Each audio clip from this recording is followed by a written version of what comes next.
최고위원 전화로 연결돼 어떤 분위기였는지 들어보겠습니다. 최고위원님 나와 계십니까? 네, 안녕하십니까. 네, 어제 있었던 오찬 분위기 전반적으로 화기애애했다라고 전해 들었는데 사실 국정전반기 당청 관계가 그리 매끄럽지 못했다라는 평가가 있었는데 어떤 말들이 좀 오갔습니까?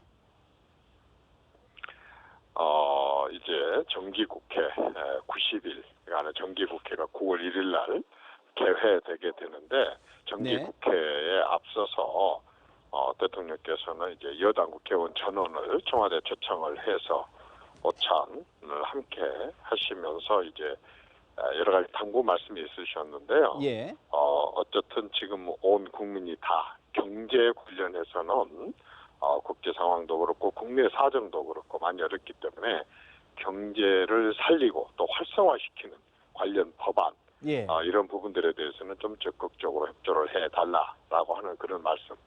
예를 들어 좀 청년 실업들을 해소를 하기 위해서도 또 서비스 관련법이라든가 관광 관련법, 의료 관련법들에 대해서 이번 정기국회에 대해서 꼭 좀 잘 해결해 주셨으면 좋겠다라는 말씀도 하셨고, 그리고 이제 무엇보다도 4대 개혁, 그 중에서도 노동 개혁에 대해서 말씀을 하셨는데 또 이 부분에 대해서도 적극적으로 좀 협조하고 도와달라는 말씀이 있으셨고, 거기에서 또 이제 FTA에 대한 말씀도 하셨습니다. 적극적으로 우리가 합의가. 지금 한, 중국, 캐나다, 뉴질랜드, 호주, 베트남과 FTA를 체결하고 있는데 우리나라와 똑같이 EU 내에서 베트남이나 호주와 FTA를 체결하려고 하는데 그쪽에서 먼저 비준이 이루어지게 된다고 한다면 어쨌든 시장 점유에 있어서 선점면에 있어서 뒤떨어질 수도 있기 때문에 그 부분을 도와달라는 것과 올해 비준이 되는 것과 내년에 비준이 되는 것에 큰 차이가 있다. 올해 비준이 되게 되면은 올해 몫으로 관세 인하를 먼저 말하자면은 혜택을 받고 또 내년 몫을 다시 받게 되는데 올해 만약에 국회에서 통과가 되지 않는다고 한다면 올해 몫 인하를 우리가 혜택을 받을 수가 없기 때문에 그 부분에 대해서도 좀 적극적으로 협조를 해주셨으면 좋겠다. 등등 아주 많은 말씀들을 나누셨습니다. 사실 오찬 전원 의원 전원 오찬이 이제 취임 이후 두 번째라고 들었는데 하루 전날 통보를 받으셨는데 좀 급작스럽진 않으셨습니까? 언론들이 그동안에 내내 보도했지만 불과 그저께 아침까지도 사실상 온 국가와 국민들이 전부 긴장 상태 하에서 남북 관계를 지켜봤었고 어떻게 전개될지 아무도 모르는 상황 속에서 날짜가 잡힌 의원 연찬회를 새누리당은 1박 2일로 천안에서 했었습니다. 근데 다행히도 연찬회를 시작한 그날 아침 새벽 2시에 합의가 잘 이루어졌고 그랬기 때문에 이제 그러한 긴장 관계가 해소가 됐기 때문에 의원 연찬회를 통해서 다 모이고 정기국회 바로 직전이고 타이밍과 시점이 딱 그때였기 때문에 그렇게 모신 것이었고 또 아주 외국에 나가 있거나 불가피한 의원들을 빼놓고는 거의 전원이 기쁜 마음으로 다 참여를 같이 했었습니다. 네, 불가피했다는 말씀이시고 또 사실 지난 25일 남북 고위급 접촉이 타결되면서 온 국민들이 좀 환영하고 있는데 이제 좀 대북 문제 좀 여유를 가지는 그런 좀 기회가 됐다 이렇게 보십니까? 어떤 국민도 지금 그동안의 북한의 여러 가지 행태로 봐서 이번에 어쨌든 그러한 합의가 있다 손 치더라도 여유를 가질 수 있는 상대가 아니지 않느냐 하는 것입니다. 다만 중요한 것은 과거 정부와 달리 현 정부 들어서 북한이 정권 초부터 불가침 조약을 파기를 하고 또 평화협정을 파기를 하고 어마어마한 그런 위협들을 해오면서 사실상 개성공단의 문을 닫을 것처럼 노동자들을 철수를 시키고 하는 일이 있었습니다. 그때도 박근혜 대통령이 굉장히 원칙에 준해서 좋아 그렇다면 우리도 공장을 철수시키겠다라고 하는 아주 극한 그런 상황까지 가면서 결국에 가서는 아주 대타협이 잘 이루어졌고 오히려 발전적으로 많은 그러한 재개가 이루어졌었거든요.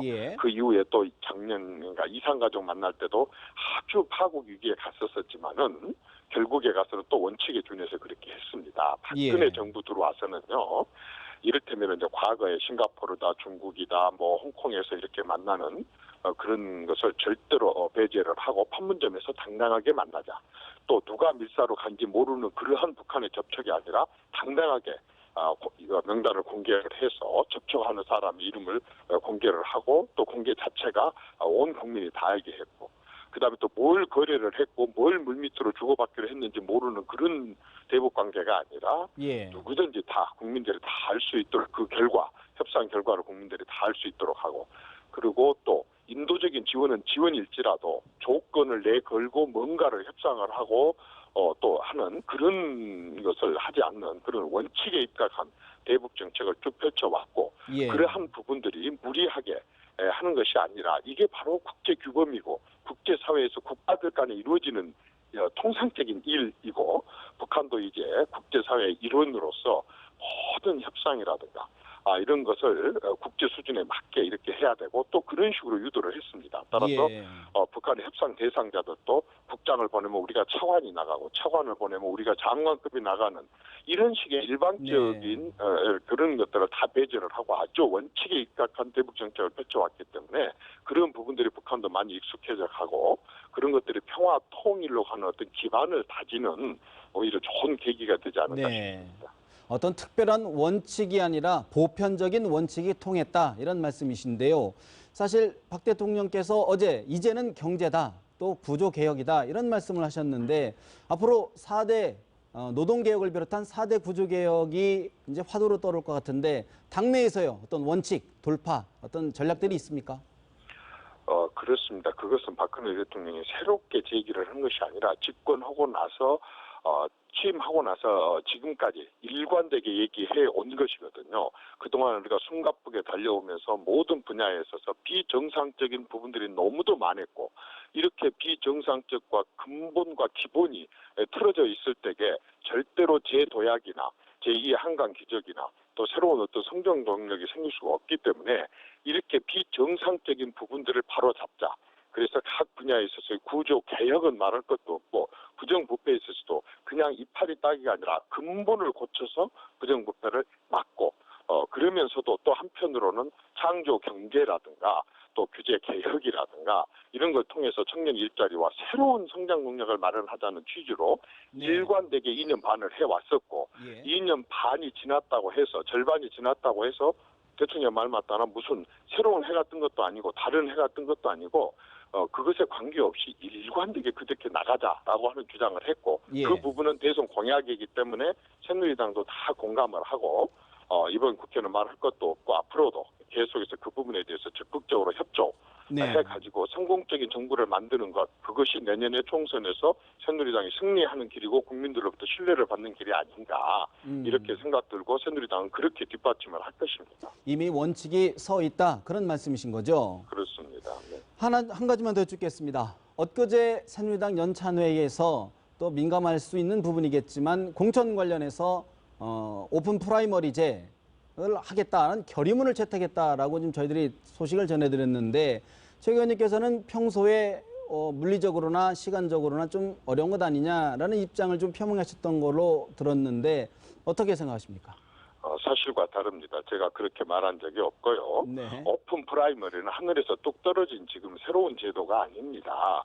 지난 19대 총선 때도 박근혜 그 당시에 비대위원장 새누리당의 비대위원장이 오픈 프라이머리 방식으로 공천을 하자라고 얘기를 했었었고 그러나 오픈 프라이머리는 특정 정당만 하게 되면 여러 가지 문제가 많기 때문에 야당에게 꾸준히 그 제안을 했지만 야당이 거절을 해서 사실 실현을 못했거든요. 그런데 그것이 지금 다시 또 이제 오픈 프라이머리를 하자라고 지금 또 새 대표님께서 아주 강력한 의지를 갖고 합니다.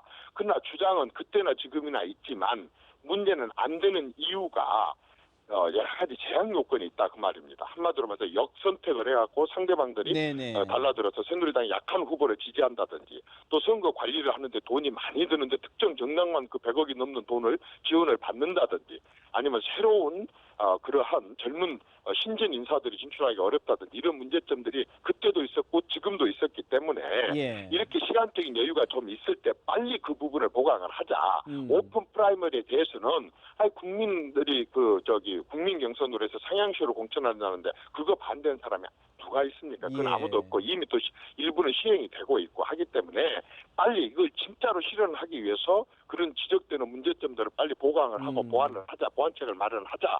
라는 주장들을 네. 다 펼치고 있는 것이지 그 자체에 대해서 뭐 무슨 개판을 반대하고 무슨 개판을 찬성하고 그건 사실이 아니고 또 소위 친박이라고 해서 오픈 프라이머리가 불리할 이유가 하나도 없는데 왜 그걸 반대를 하겠습니까?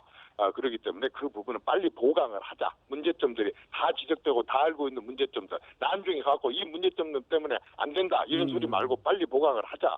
라는 주장인 것입니다. 하려면은 제대로 보완을 해서 지금부터 빨리 하자. 그런 시간적 말씀이시군요. 여유가 있을 때 빨리 보강을 하자는 거죠. 네, 알겠습니다. 지금 말씀 여기까지 들어야 될 것 같습니다. 말씀 고맙습니다. 네, 감사합니다.